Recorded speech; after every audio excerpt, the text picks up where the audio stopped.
সাতক্ষীরার সেই লাজুক হাসির কিশোরটি যখন প্রথম আন্তর্জাতিক ক্রিকেটে পা রেখেছিলেন, তখন কি কেউ জানতো তিনি বিশ্ব ব্যাটিংয়ে বাঘা বাঘা সব নামকে শাসন করবেন? সময়টা 2015 সালের 24শে এপ্রিল। পাকিস্তানের বিপক্ষে টি-20তে অভিষেক হলো এক বাঁহাতি পেসারের নাম মুস্তাফিজুর রহমান। সেই থেকে শুরু। আজ দেখতে দেখতে আন্তর্জাতিক ক্রিকেটে 11টি বসন্ত পার করে দিলেন এই বিস্ময় বালক।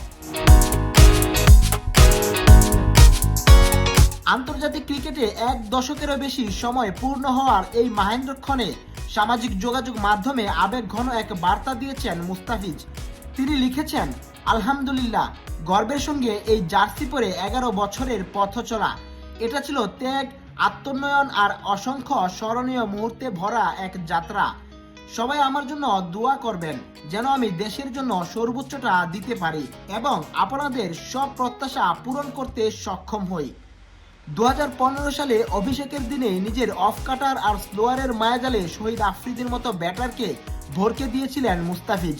তবে তার সামর্থ্যের আসল ঝিলিকটা দেখা হয় একই বছরের জুনে ভারতের বিপক্ষে ওয়ানডে সিরিজে। নিজের ক্যারিয়ারের প্রথম 2 ম্যাচে 5টি করে উইকেট নিয়ে শক্তিশালী ভারতীয় ব্যাটিং লাইন আপকে একাই ধসিয়ে দিয়ে বিশ্ব ক্রিকেটে নতুন ইতিহাস লিখেছিলেন তিনি।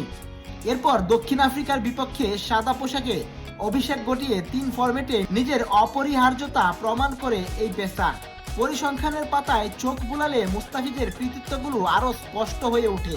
বাংলাদেশের হয়ে এখন পর্যন্ত তিনি 15টি টেস্টে 31 উইকেট, 120টি ওয়ানডে খেলে 187 উইকেট এবং 126টি টি-20 ম্যাচে তিনি শিকার করেছেন 158টি উইকেট। রেকর্ডের খাতায় তার নাম এখন খোদাই করা হয়েছে কিংবদন্তিদের পাশে।